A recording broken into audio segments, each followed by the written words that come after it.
जय हिंद दोस्तों, welcome to the GS world. दोस्तों, आज आपके रीजनिंग मॉक टेस्ट की क्लास है और ये क्लास डेली शाम को 6 बजे चलती है। यदि आपने इसकी के पहले की क्लासेस नहीं देखी हैं तो एक बार ज़रूर देख लीजिएगा। रीजनिंग की ये सभी क्लासेस आपकी सभी आगामी परीक्षाएं जैसे कि यूपी ट्रिपल एससी पेट, एसएससी की सभी परीक्षाएं, railway group D, UP police और वो सभी परीक्षाएँ जिनमें रीजनिंग पूछी जाती है उनके पॉइंट ऑफ व्यू से काफ़ी इंपॉर्टेंट है। इससे पहले हमने रीजनिंग की जो भी क्लासेस की हैं उन सभी क्लासेस में हमने काफ़ी सारे इंपॉर्टेंट क्वेश्चंस डिस्कस किए हैं और इस रीजनिंग के सेट्स में मैं जो क्वेश्चंस कराती हूँ वो सारे के सारे क्वेश्चंस प्रीवियस ईयर से लिए जाते हैं। तो इस वजह से ये सारे प्रश्न आपकी सभी परीक्षा की दृष्टि से काफ़ी इंपॉर्टेंट है।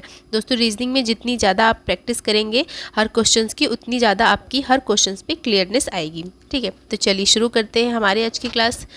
तो दोस्तों, आज आपका पहला क्वेश्चन है, दिए गए विकल्पों में से उस संख्या का चयन करें जो नीचे दी गई। एक मिनट दोस्तों।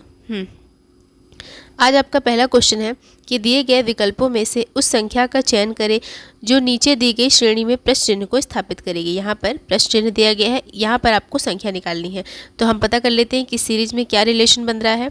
तो सबसे पहले तो हम इस सीरीज को नीचे लिख देते हैं। ठीक है दोस्तों, यहाँ पे आप ये है 144। ठीक है, यहाँ पे आप ध्यान दीजिए, अगर हम 3 का स्क्वायर करते हैं तो 9 आ जाएगा, 6 का स्क्वायर करते हैं तो 36 आ जाएगा, 12 का स्क्वायर करते हैं तो 144 आ जाएगा। ठीक है, अब देखते हैं इनके बीच क्या रिलेशन है। तो 3, अगर हम 3 में 3 का प्लस कर दें तो 6 आ जाएगा। ठीक है, यानी हमें 3 में 3 का प्लस करना है, यानी 3 का डबल कर दें तो यहाँ पे 6 आ जाएगा। यदि हम 6 का डबल कर दें तो यहाँ पे 12 आ जाएगा। इसका मतलब अब हमें क्या करना है, अब हमें 12 का डबल करना है।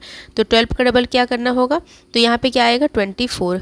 यानी कि यहाँ पर जो भी संख्या होगी क्वेश्चन मार्क के स्थान पे वो संख्या क्या होगी, 24 का स्क्वायर। अगर हम 24 का स्क्वायर करते हैं तो हमारा आंसर क्या निकल के आएगा, 576, जो कि दिया गया है ऑप्शन नंबर सी में। ऑप्शन नंबर सी को टिक करेंगे और आगे बढ़ेंगे। चलिए दोस्तों, अब हमारा अगला क्वेश्चन है, उस विकल्प का चयन करें जिसका तीसरे पद से वही संबंध है जो दूसरे का पहले से है। ठीक है, देखिए यहाँ पर लड़का का आदमी का एक रिलेशन है, वही रिलेशन आपको बच्चा का बताना है। ठीक है, जिस प्रकार लड़का बड़ा होने पर आदमी बनता है, ठीक है, लड़का बड़ा होने पर आदमी कहलाने लगता है, आदमी बनता है, उसी प्रकार जब बच्चा बड़ा हो जाता है तो उसे वयस्क कहा जाता है। ठीक है, उसे क्या कहा जाता है दोस्तों, वयस्क। जब लड़का बड़ा होता है तो उसे आदमी कहा जाता है और जब बच्चा बड़ा होता है तो उसे वयस्क कहा जाता है। तुम्हारा आंसर क्या निकल के है, ऑप्शन नंबर डी, वयस्क इज़ द करेक्ट आंसर। चलिए आगे बढ़ते हैं। अब हमारा अगला क्वेश्चन है, किसी व्यक्ति ने एक लड़के से पूछा कि मुझे वह संख्या बताओ जो 4 से अधिक है लेकिन 9 से कम है, इसके अलावा 7 से अधिक होनी चाहिए लेकिन 11 से कम होनी चाहिए, वह संख्या क्या होगी। देखिए यहाँ पे 2 केस दिए गए हैं, हम दोनों केस के बारी बारी से लिख लेते हैं।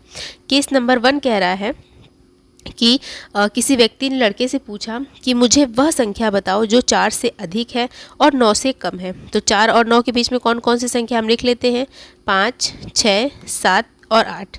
ठीक है, ये हमारा केस 1 हो गया। केस सेकंड क्या कह रहा है कि इसके अलावा यह 7 से अधिक होनी चाहिए, 7 से अधिक लेकिन 11 से कम। 7 और 11 के बीच में कौन कौन सी संख्या है, 8, 9 और 10। अब हमें दोस्तों क्या पता करना है, ठीक है, अब हमें संख्या बतानी है कि मतलब यहाँ पे क्वेश्चन कह रहा है कि किसी व्यक्ति ने लड़के से पूछा कि मुझे वह संख्या बताओ जो 4 से अधिक है लेकिन 9 से कम है, इसके अलावा 7 से अधिक है, 7 से अधिक होनी चाहिए और 11 से कम होनी चाहिए। हमने दोनों केस को लिख लिया। अब हम देखेंगे कि इन दोनों केस में वह कौन सी ऐसी संख्या है जो कॉमन है। जो कॉमन संख्या होगी वही हमारा आंसर होगी। ठीक है, तो देखिए 4 से अधिक और 9 से कम, तो हमें 4 और 9 को तो लेना ही है, यानी यहाँ पे 5, 6, 7, 8 होगा। 7 से अधिक और 11 से कम, तो 7 और 11 को तो लेना ही नहीं है, बचा 8, 9, 10। अब देखते हैं 5, 6, 7, 8 और 8, 9, 10 में क्या कॉमन है। तो आप देख सकते हैं सिर्फ 8 ही ऐसी संख्या है जो कॉमन है। तो हमारा आंसर क्या आ जाएगा, 8, जो कि दिया गया ऑप्शन नंबर डी में। Option number D is correct. चलिए आगे बढ़ते हैं दोस्तों। अब हमारा अगला क्वेश्चन है प्रश्न और एक मिनट। अब हमारा अगला क्वेश्चन प्रश्न और तर्क वाला है। यहाँ पे आपको एक क्वेश्चन दिया गया है और 2 तर्क दिए गए हैं। क्वेश्चन को पढ़ना, उसका मतलब समझना है और अपने तर्क को पढ़ते हुए आंसर देना है। तो क्वेश्चन ये कह रहा है, प्रश्न ये कह रहा है कि क्या संयुक्त परिवार एकल परिवारों से बेहतर है। ठीक है, संयुक्त परिवार क्या होता है, जिसमें मतलब जॉइंट फैमिली रहती है। संयुक्त परिवार मतलब जॉइंट फैमिली। एकल परिवार मतलब उसमें ज़्यादा लोग नहीं होते, माता पिता और उनके बच्चे होते हैं। और संयुक्त परिवार में दादा दादी, चाचा चाची सब होते हैं। ठीक है, तो क्या संयुक्त परिवार एकल परिवारों से बेहतर है? ये हमारा प्रश्न है। तर्क नंबर 1 कह रहा है कि हाँ, संयुक्त परिवारों में सुरक्षा सुनिश्चित होती है और काम का भार भी बढ़ जाता है। ठीक है, तो ये बिल्कुल सही तर्क है, क्योंकि जो जॉइंट फैमिली होती है उसमें ज़्यादा लोग होते हैं तो उसमें सुरक्षा भी सुनिश्चित होती है, और जैसे बहुत सारा काम है तो सब लोग आपस में बांट लेते हैं तो काम का भार भी बढ़ जाता है। तो इस हिसाब से तर्क फर्स्ट तो सही है। ठीक है, क्योंकि संयुक्त परिवार में ज़्यादा लोग हैं तो सुरक्षा सुनिश्चित होगी, और ज़्यादा लोग होने की वजह से अधिक काम भी होगा, लेकिन ज़्यादा लोग हैं तो काम आधा आधा मतलब सब में काम थोड़ा थोड़ा बढ़ जाता है। ठीक है, तो इस तरीके से तर्क फर्स्ट बिल्कुल सही है। तर्क सेकेंड देखते हैं। तर्क सेकंड क्या कहता है? नहीं, एकल परिवारों में स्वतंत्रता सुनिश्चित होती है और कोई व्यवधान नहीं होता। तर्क सेकंड भी बिल्कुल सही है, क्योंकि जो जॉइंट फैमिली नहीं होती, जो सिंगल फैमिली होती है जिसमें सिर्फ माता पिता और उनके बच्चे होते हैं, उन परिवारों में स्वतंत्रता सुनिश्चित होती है। ठीक है, और कोई व्यवधान भी नहीं होता। तो यहाँ पर हमारा जो तर्क नंबर 1 और तर्क नंबर 2 दोनों सही निकल के आ रहे हैं। तो हमारा आंसर क्या होगा? आंसर होगा option number D is correct. चलिए आगे बढ़ते हैं। अब हमारा अगला क्वेश्चन है, किसी कूट भाषा में R को 9 लिखा जाता है, C को 24 लिखा जाता है, E को 22 लिखा जाता है। तो यहाँ पे हम आपको एक वर्ड दिया गया है, उसे क्या लिखा जाएगा? रेक्टाइल को क्या लिखा जाएगा? ठीक है, यहाँ पे क्वेश्चन कह रहा है कि R को 9 लिखा जा रहा है, C को 24, E को 22, तो रिसाइट को कैसे लिखा जाएगा? सबसे पहले हम देख लेते हैं R, C और E को किस तरीके से चेंज किया गया है। दोस्तों, जब कूट भाषा वाले क्वेश्चन आए तो मैंने आपको ट्रिक बताई थी कि या तो आपको सभी लेटर्स के अपोजिट लेटर दे दिए जाएंगे, या तो सभी लेटर की प्लेस वैल्यू दे दी जाएगी, या तो सभी लेटर के अपोजिट लेटर की प्लेस वैल्यू दे दी जाएगी। ठीक है, इस तरीके से ट्रिक इसमें लगेगी कूट भाषा वाले क्वेश्चंस में। चलिए देख लेते हैं कि R, C और E को कैसे चेंज किया गया है। देखिए, R को चेंज किया गया है 9 में, C को चेंज किया गया है 24 में, और E को चेंज किया गया है 22 में। ठीक है, देखिए R का अगर हम अपोजिट लेटर लेते हैं तो I होता है, और I की प्लेस वैल्यू होती है 9। C का अपोजिट लेटर X होता है, X की प्लेस वैल्यू होती है 24। ठीक है, इसी तरीके से E की बात करें तो E का अपोजिट लेटर V होता है, और V की प्लेस वैल्यू होती है 22। ठीक है, ये देखिए यहाँ पे क्या ट्रिक लगी है, सभी लेटर्स के अपोजिट लेटर ले लिए गए हैं, साथ ही साथ उन अपोजिट लेटर की प्लेस वैल्यू ले ली गई है। ये हमारा ट्रिक है। चलिए अब हम रिसाइट का भी निकाल लेते हैं, तो मैं इसे मिटा देती हूँ। ठीक है, अब हम यहाँ पे लिख देते हैं रिसाइट। चलिए, तो देखिए R का अगर अपोजिट लेटर लिया जाए तो क्या आएगा? 9। E का अपोजिट लेटर V होता है, C का X होता है, I का R होता है, T का G होता है, E का V होता है। I का अपोजिट, अब I की प्लेस वैल्यू होती है 9, V की होती है 22, X की होती है 24, R की होती है 18, G की होती है 7 और V की होती है 22। यहाँ से हमारा आंसर क्या निकल के आया? 9, 22, 24, 18, 7 और 22, जो कि किस में दिया गया है? ये देखिए 9, 22, 24, 18, 7 और 22, जो कि दिया गया ऑप्शन नंबर डी में, ऑप्शन नंबर सी में। Option number C is correct. चलिए आगे बढ़ते हैं। दोस्तों, हमारा अगला क्वेश्चन है, दिए गए विकल्पों में से उस संख्या का चयन करिए जो नीचे दी गई श्रेणी में प्रश्न चिन्ह को स्थापित करेगा। सेम क्वेश्चन है, इससे पहले भी हमने ये क्वेश्चन किया है सीरीज वाला। यहाँ पे आपको एक सीरीज दी गई है और सीरीज का अगला नंबर मतलब क्वेश्चन मार्क की जगह कौन सी संख्या आएगी वो बतानी है। तो सबसे पहले हम इन सीरीज का आपस में क्या रिलेशन होगा वो देख लेते हैं। देखिए 2 और 6 के बीच में क्या रिलेशन बन सकता है? दोस्तों, यदि हम 2 में क्या ऐसा करें कि 6 आ जाए, इंटू 3 करेंगे तो 6 आ जाएगा, बिल्कुल आ जाएगा। 6 में इंटू 3 करेंगे तो 18 आ जाएगा, बिल्कुल आ जाएगा। 18 में इंटू 3 करेंगे तो 54 आ जाएगा, बिल्कुल आ जाएगा। और 54 में इंटू 3 करेंगे तो 162 आ जाएगा। ठीक है, कितना आ जाएगा? 4 × 12, 5 × 15, 1 16, 162। हमारा आंसर क्या आ जाएगा? 162। Option number B is correct. चलिए आगे बढ़ते हैं। अब हमारा अगला क्वेश्चन है, दी गई श्रेणी में पदों की संख्या बताइए। श्रेणी वाले क्वेश्चन है। दोस्तों, आज के जो टेस्ट है, रीजनिंग का मॉक टेस्ट है, इसमें मैंने श्रेणी वाले क्वेश्चन ज़्यादा लिए, ठीक है, ताकि इन सभी क्वेश्चंस में आपका परफेक्शन अच्छा बैठे। ठीक है, तो ये श्रेणी वाले क्वेश्चंस मैंने ज़्यादा इसमें इंक्लूड किए हैं। तो ये क्वेश्चन ये कह रहा है कि यहाँ पे गैपिंग दी गई है, 4, 8, 16, 32 और गैपिंग करके 512 लिखा गया है। इन पदों में इस श्रेणी में पदों की संख्या बतानी, ठीक है। मतलब 32 से जो रिलेशन इनके बीच होगा, 4 से 8, 8 से 16, 16 से 32, वही रिलेशन आगे बनाते हुए हमें 512 तक जाना है, ठीक है। और बताना है कि इस श्रेणी में कितनी संख्याएँ होंगी। तो चलिए हम रिलेशन निकाल लेते हैं। तो 4, 8, 16, 32 और यहाँ पे है 512, ठीक है। दोस्तों यदि हम 4 इंटू 2 करें तो 8 आ जाएगा, 8 इंटू 2 करें तो 16 आ जाएगा, 16 इंटू 2 करें तो 32 आ जाएगा। यानी यहाँ पर इंटू 2 इंटू 2 इंटू 2 की प्रोसीजर चालू है, ठीक है। 4 दूनी 8, 8 दूनी 16, 16 दूनी 32। अब हम यहाँ पे 32 इंटू 2 करते हैं तो 64 आएगा, इंटू 2 किया जाएगा तो कितना आ जाएगा, 4 दूनी 8, 4 दूनी 8, 6 दूनी 12। अब हम इसमें फिर इंटू 2 करेंगे तो कितना हो जाएगा, 8 दूनी 16, 2 दूनी 4, 1 5 और ये 2। इसमें हम फिर इंटू 2 करेंगे, ठीक है। यहाँ पे लिख देती हूँ मैं। इसमें इंटू 2 करेंगे तो 6 दूनी 12, 5 दूनी 10, 1 11 और 2 दूनी 4, 1 5। ये हमारी आखिरी संख्या आ गई। चलिए अब हम देख लेते हैं इस श्रेणी में कितनी संख्याएं होंगी। तो सबसे पहली तो हो गई 1, ये हो गई 4, फिर 2, फिर ये 3, फिर ये 4। उसके बाद ये है 5, ये है 128 हो गई 6, फिर 256 हो गई 7, फिर उसके बाद 512 हो गई 8। हमारी टोटल संख्या कितनी निकल के आई, इस श्रेणी में पदों की संख्या कितनी है, 8। हमारा आंसर आ जाएगा 8, option number B is correct. चलिए आगे बढ़ते हैं। अब हमारा अगला क्वेश्चन, उस विकल्प का चयन करें जिसका तीसरी संख्या से वही रिलेशन है जो पहली का दूसरे से है। यहाँ पर 7 और 54 का एक रिलेशन है, वही रिलेशन आपका 9 से बताना है, ठीक है।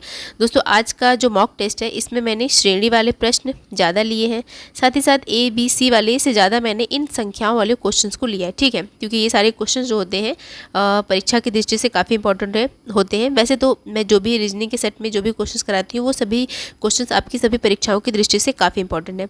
लेकिन आज मैंने अपनी टेस्ट सीरीज में आज मैंने अपने मॉक टेस्ट में ज़्यादा संख्याओं को श्रेणी वाले क्वेश्चंस को इंक्लूड किया है, ठीक है। तो चलिए देख लेते हैं इसका आंसर क्या होगा। तो ये है 754 और आपको बताना है 9 का रिलेशन, जो रिलेशन 7 का 54 से है। तो दोस्तों यहाँ पे 7 को 54 में बदलने के लिए हमें क्या करना होगा, यदि हम 7 का स्क्वायर करेंगे तो कितना आएगा, 49 आएगा। 49 में ऐसा क्या करें कि 54 आ जाएगा। यदि हम 7 स्क्वायर प्लस 5 कर देते हैं तो 54 आ जाएगा, बिल्कुल आ जाएगा। सेम ट्रिक हमें 9 में अपनानी है। यदि हम 9 का स्क्वायर प्लस 5 करते हैं तो कितना आ जाएगा, ये हो जाएगा 81 और प्लस 5 ये हो जाएगा 86। 86 दिया गया ऑप्शन नंबर सी में, option number C is correct. चलिए आगे बढ़ते हैं। अब हमारा अगला क्वेश्चन है, नीचे दिए गए वेन आरेख में ए सेवा कर्मियों को, बी धनी को और धनी व्यक्तियों को और सी ईमानदार व्यक्तियों को दर्शाता है। तो कौन सी संख्या धनी सेवा कर्मियों को दर्शाएगी, ये आपका क्वेश्चन है। सबसे पहले तो हम क्या करते हैं, ये हमारा जो डायग्राम है इसे इधर बना लेते हैं, ठीक है। क्योंकि इधर मैं पेन नहीं चला पाऊंगी इसलिए इस डायग्राम को इधर बना लेते हैं। चलिए फटाफट से डायग्राम बना लेते हैं हम, फिर अपना क्वेश्चन लगाते हैं। यहाँ पे ये है, हमने बना लिया ये 1 सर्कल, ये 2 सर्कल और ये 3 सर्कल। अब हम नंबरिंग कर लेते हैं। ये है 5, ये है 4, ये है 3, 2 और ये 1, ठीक है। ये है A, B और C। अब हम देख लेते हैं A को क्या कहा गया है, A को सेवा कर्मी कहा गया है, A को सेवा कर्मी, B को धनी व्यक्ति, B धनी व्यक्तियों को दर्शा रहा है और C ईमानदार व्यक्तियों को दर्शा रहा है, ठीक है। C ईमानदार व्यक्तियों को दर्शा रहा है, A सेवा कर्मियों को दर्शा रहा है, B धनी व्यक्तियों को दर्शा रहा है और C ईमानदार व्यक्तियों को दर्शा रहा है। हमारा क्वेश्चन ये कह रहा है कि नीचे दिए गए वेन आरेख में, ठीक है, ए सेवा कर्मियों को, बी धनी व्यक्तियों को और सी ईमानदार व्यक्तियों को दर्शाता है।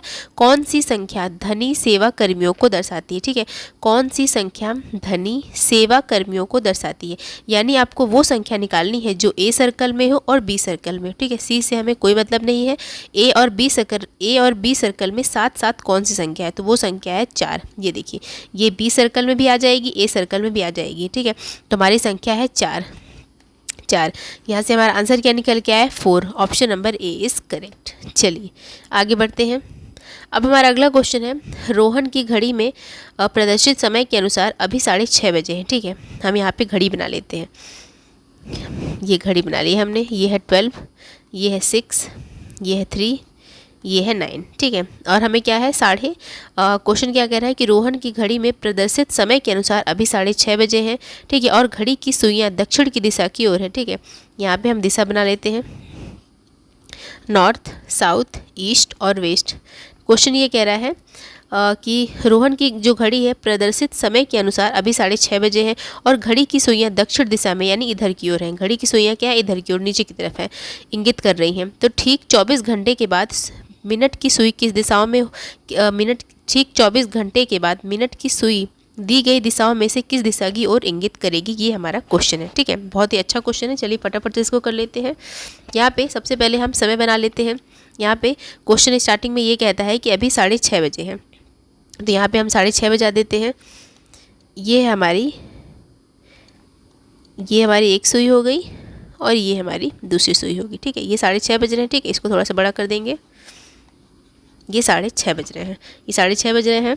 ये हमारी जो है मिनट की सुई है, आपको पता ही होगा, ये मिनट की सुई है और ये आवर की सुई है, ठीक है। ये घंटे की सुई है, 6:30 बज रहे हैं, ये मिनट की सुई है।